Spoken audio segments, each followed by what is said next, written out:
Shortly after the Grua Center opened to the public in the fall of 2008, David Black, on November 15th, 2008, entertained one of the first audiences here with his Falling Off Broadway staged memoir of his adventures as an opera singer and producer of Tony Award-winning Broadway shows. Among his discoveries and the salaries he paid them when they first appeared on Broadway in one of his shows were in 1960, Burt Reynolds, $125 a week. In 1964, Gene Hackman, $125 a week. In 1970, Bette Midler, at a whopping $75 a week. Rather more recently, in fact, just the other week, David Black orchestrated here in the Grua, and I invite you to look at the walls around you, a version of one of tonight's topics, his experiences with Tunisian collaborative painting. A New Yorker by birth, David Black moved to Stonington in 1983. Besides being a painter and a producer and a performer and an author, he is the father of three and can count among his celebrated acquaintances at polar ends of the political spectrum. Hillary Rodham Clinton, who was Secretary of State, commended David Black last fall for his work with Tunisian artists, and Richard Nixon, who after being elected president in 1968, invited David to produce his inaugural gala on the Saturday night before his inauguration. As David recalls, there were 10,000 people in the audience at the Washington Armory. He produced a 9-hour star-studded show with a budget of a tiny $4 million, provided by the president, but not presumably from campaign funds. On a somewhat more modest scale, but with no less aplomb, David Black, to celebrate a milestone birthday, earlier this winter went on a safari in Botswana, and instead of bagging politicians and Tony Awards, captured instead on a camera video a menagerie of animals from cheetah to zebra, except, as you know, it's a rhino, but we did compensate with warthog. This evening, he will talk of more personal motives, that is what art inspires himself and others. But first, a word about our sponsors, you. Programs such as tonight's Borrowing in the Borough event, as well as the Grua's Music Matters and Arts and Culture series, are offered free of charge and open to the public, and rely on your generous support. As you're leaving this evening, I encourage you to make a donation in support of these programs. After the presentation, please join us for a light reception and more conversation with our guest speaker. And with that, everyone, please welcome David Black.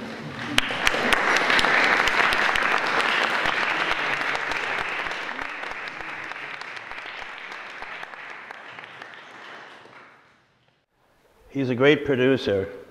I have sympathy for producers. Some sympathy. And thank you for doing all that you do for this organization, Steve.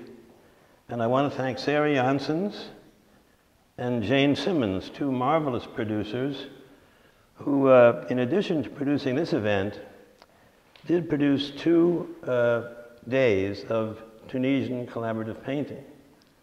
And they allowed me to direct them. Now these paintings that you see are the results of that, and it's all with local artists, obviously. and they're all up for auction. Every one of them. You can bid on them, like not now, but a little bit later. You can bid on them, and in fact, you can go on bidding on them until 9 o'clock in the morning of Monday, March 26th. Is that right? Yeah. So I'll say no more about that.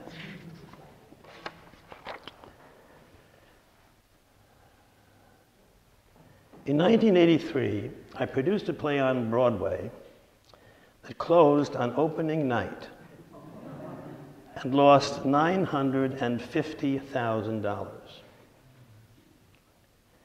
I jumped on a train to Stonington and collapsed on the couch of the house I was renting.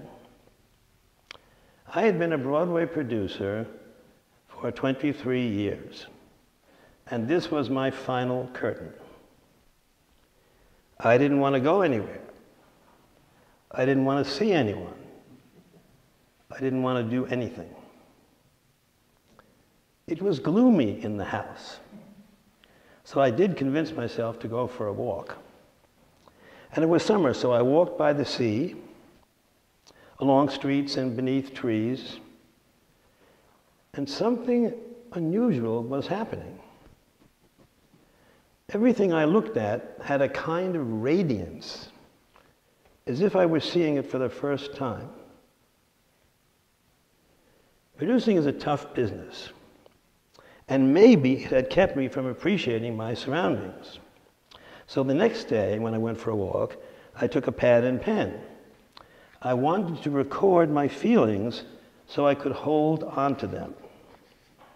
But when I sat down in front of a tree, I found myself drawing it instead of writing about it. And then I began drawing people. I had lost control of my life, but maybe I could get it back by getting to know about the lives of others. My depression lasted until December, when it got worse.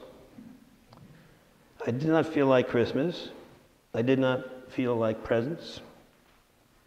But I did want my friends to know why they hadn't heard from me. So I wrote a story about my deceased show, and I called it The Story of David, 1983. And I included drawings to illustrate the text. Ann Rivers and I were living together at the time, and we sent the story to our friends instead of a Christmas card. Ann is English, and a friend of hers showed the story to John Hoyland, an artist at London's Royal Academy. Hoyland wanted to meet me. He told me I could have a career as an artist. When I asked him who I should study with, he said, nobody. There are a lot of bad teachers out there, and you might get one. Stick to your own bad habits. And then he said something really interesting, which was that I was lucky to have become an artist at this point in my life, so I wouldn't have to go through the painful unlearning process that he had to go through. In other words, he had to unlearn all his academic training. Hoyland's words reminded me of my experience in theater. The actors with the most technique have the hardest time expressing themselves. John Hoyland told me my drawings were quirky and arresting, and he said he liked their twitchy edginess and their economic use of line. Stonington's M. Thomas presented an exhibition of my drawings at Noah's restaurant, and John Papp himself bought Breakfast at Noah's, my first sale, which has been hanging there ever since. I took John Hoyland's advice and started painting. I bought an easel, canvas, brushes, and acrylic paint. My first subject was the old firehouse on Church Street. There were 3 fire engines staring at me through the glass. Of course, I needed to come up with a story. I decided they were caged monsters plotting an escape. Next came my first landscape. Some of you may remember the red barn on the hill on the other side of Route 1. Okay. I sat at the bottom of the hill and prayed. Come on, barn. Come on, hill. Come on, barn. Come on, hill. And slowly, the barn and the hill began to appear. My first peoplescape was Ronnie Albamonte, cutting up meat in his father's store. I imagined that Ronnie was an axe murderer. His blood-red portrait can be seen today right where I painted it, in what is now the Water Street Cafe. Ann and I were dividing our time between New York and Stonington. And one day, I did a painting of some women bathing in the Ganges from a photograph I had taken in India. The colors were fun, the women were fun, and the painting seemed to be creating itself. After 3 hours, I stopped, and I was horrified. The women's heads were too big. The arms and legs looked like tree trunks. Everything was distorted. I threw the painting out with the garbage. And the next morning I went to collect the empty garbage pail, but the garbage pail was full and the painting was still there. So I asked the super of our building, what's going on? He said, there's a garbage strike. I had to bring the painting back into our apartment. 1 hour later, Sir Frederick Gore, the head of the exhibitions committee for the Royal Academy, came to look at my paintings at the suggestion of John Hoyland. He looked around and he said, I'm going to give you an exhibition in London. And we'll have that one there. The one with the wet paint, leaning against the wall. What's it called? Indian bathers. The critic for an important newspaper in London who reviewed my exhibition wrote, Mr. Black's inspirational approach works when design combines with color intensity in Indian bathers, where the overall pattern of figures strongly suggests the exotic generosity of Hindu temple carving. And the painting was sold to the vice president of Lloyd's of London. I was happy about selling the painting, but I was also confused. I felt like Zero Mostel in The Producers when he says, where did I go right? When John Hoyland told me not to study with anybody, he was not including Freddie Gore. Freddie invited me to paint with him near his home in the south of France. And we sat next to each other in an olive orchard surrounded by orange-brown earth and the white mountains of Les Alpilles.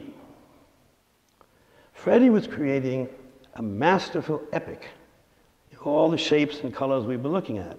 I, on the other hand, was concentrating on the color of the earth and the mountains and treating the olive trees more lightly. You can't get away with that, said Freddie.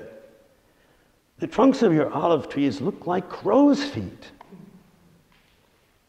I grabbed the brush and started to do something about the trunks. What are you doing? Asked Freddie. I'm getting rid of the crow's feet. I didn't tell you to do anything about it, said Freddie. Some people might like it. And there it is. So that's a great teacher.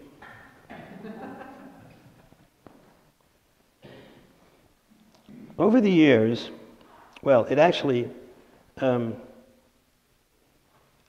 reminded me of what Humphrey Bogart said to Claude Rains, "This could be the beginning of a beautiful friendship."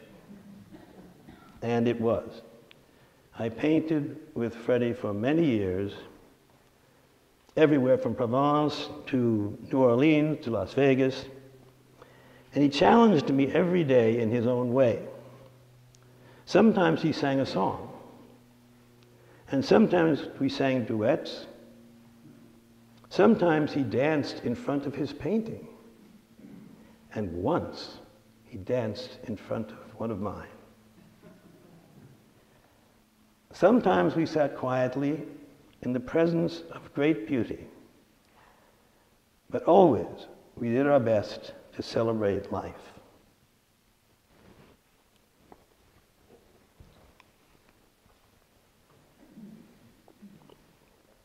When I returned from London, Stonington was about to have its first opera company, and I was invited to be the artistic director, along with Simon Holt as the musical director of the Saltmarsh Opera. We chose Madame Butterfly for our first production, and the auditions were held in Calvary Church. And when we told a young singer named Judith Brown she would be our butterfly, she said, "Well, yes, but you must see my boyfriend."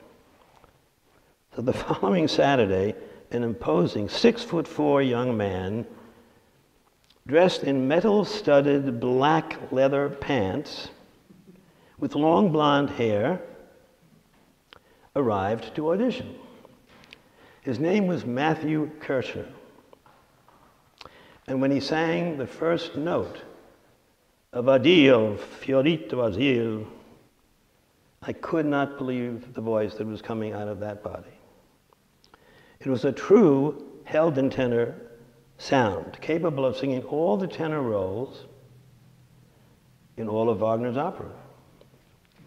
In other words, a real find.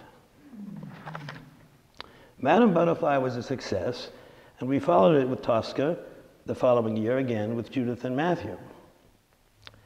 The experience of directing at Saltmarsh brought opera back into my life, because I had been an extra at the Met when I was 16, and I'd spent 5 years in Europe trying to be an opera singer. I was supposed to be training, but trying. It also put me back to work in the theater for the first time since my depression of 1983. And during the auditions for Saltmarsh, I remembered an experience I had when I was producing a play on Broadway called Ready When You Are CB. Julie Harris was the star, Joshua Logan was the director, I was the producer. In those days, there was only one producer. And a young woman came on to audition for the part of Julie's best friend, and her audition was so funny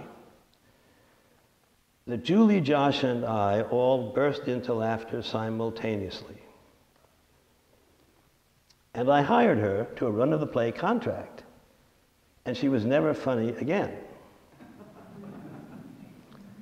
She wasn't funny in previews, she wasn't funny in performances, she wasn't funny off stage, she wasn't funny opening night. And when the show closed, a week after it opened, I said to myself, how is this possible? Okay, I'm a young producer, but Julie Harris and Joshua Logan are already legends in the theater. How could veteran talent make such a mistake? It was the beginning of my interest in the audition process.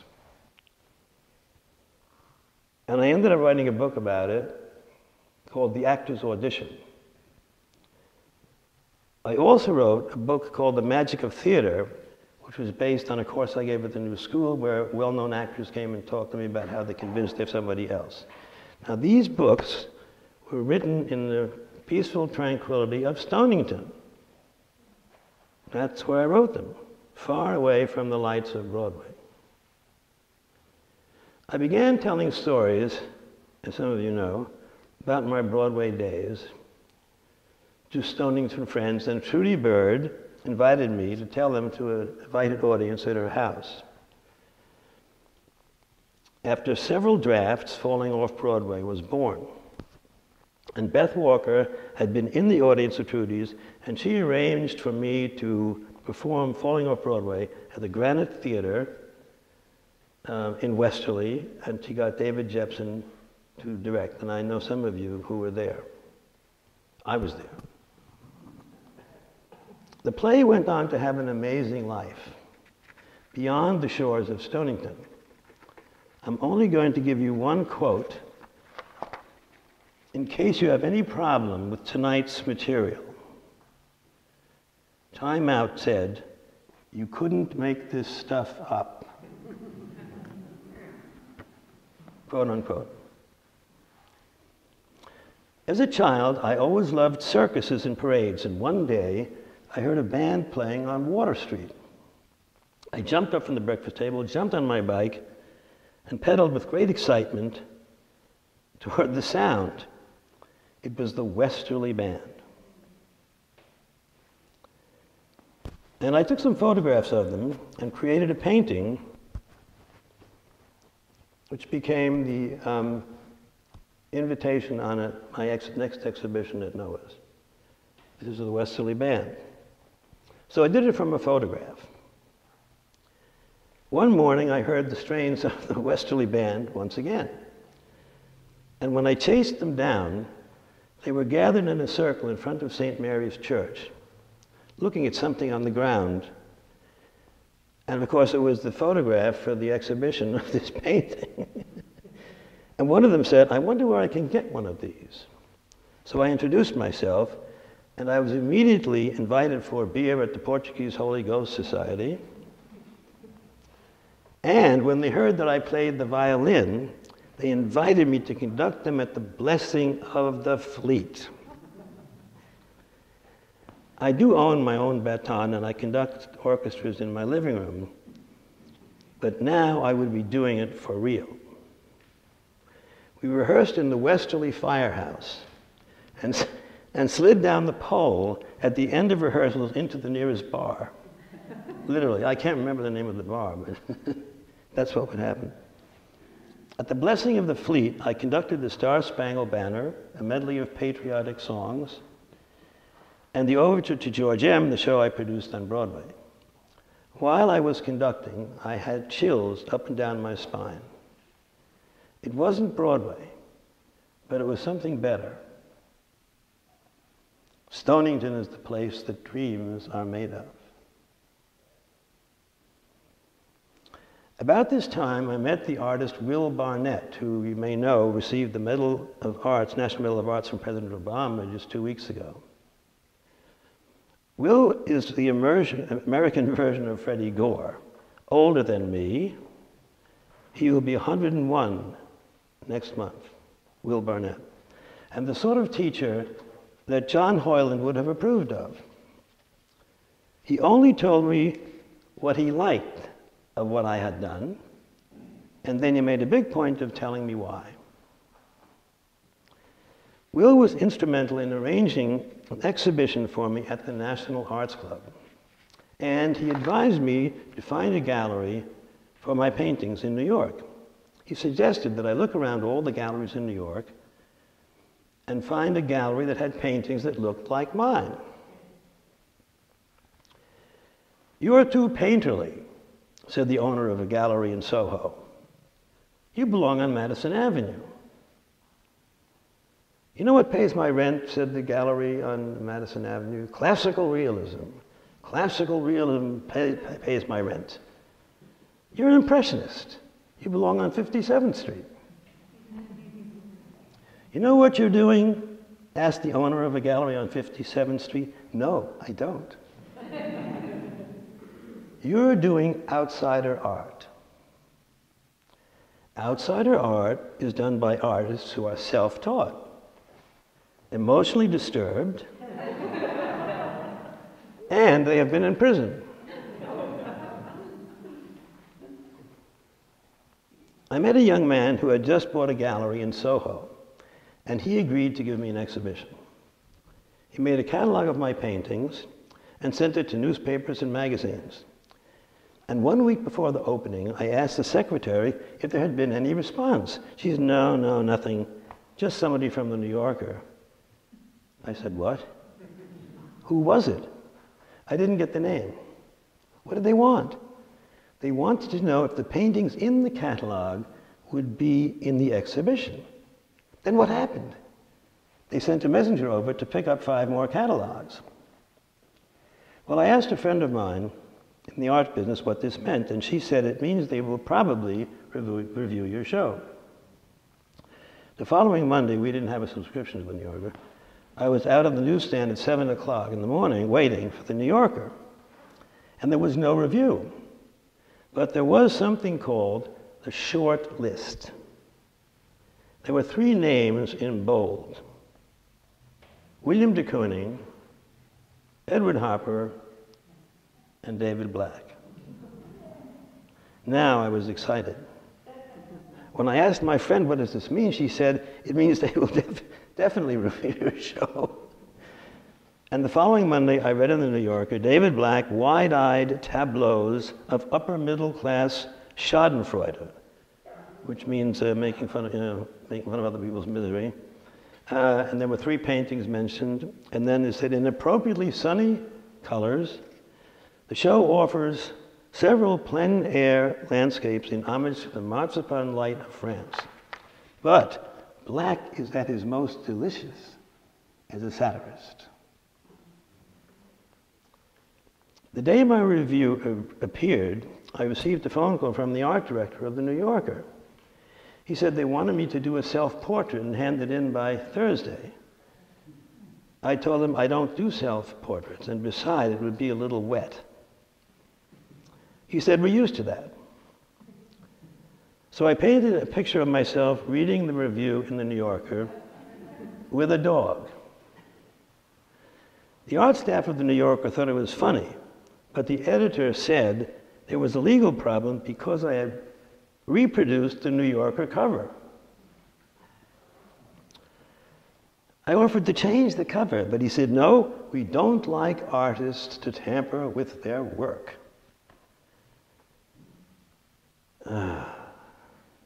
That was a tense moment. But by accident, I had brought along a painting of a friend of mine who looks a lot like me. And he said, we'll have that one. So the following week, David Black, self-portrait at the Night Cafe, appeared in the New Yorker on a page all by itself. And the week after the self-portrait appeared, I received a phone call from the curator in the Art in Embassies program. Now, the Art in Embassies program was started by Kennedy when he became president, almost in the first couple of months. And it provides that whenever a new ambassador takes office, he must furnish his residence with American art. The paintings are on loan for 3 years, and at the end of which they return to the artist. And the program is run by the State Department and paid for with our taxes. Nobody knows anything about this. As an artist, you must be invited to come into the program, and this was my invitation. And over the years, my paintings have been requested by ambassadors to Spain, Iceland, Botswana, Sri Lanka, and France.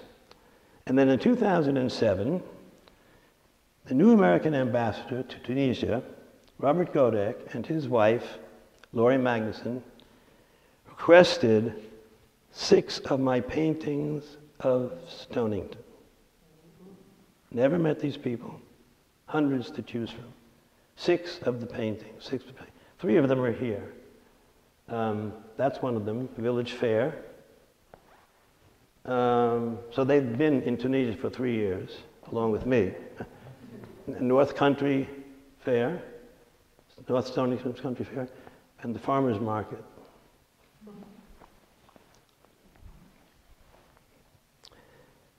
They not only requested these paintings, but they also invited me to conduct workshops on the creative process with Tunisian artists. And they obtained a Fulbright award for me so I could make the trip. When I walked into the Buabana Cafe, on the Rue de Marseille in Tunis in 2008.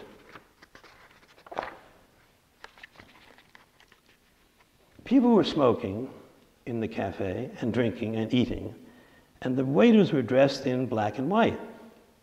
It looked like the set from Moulin Rouge. And on the walls, there were paintings that looked like mine.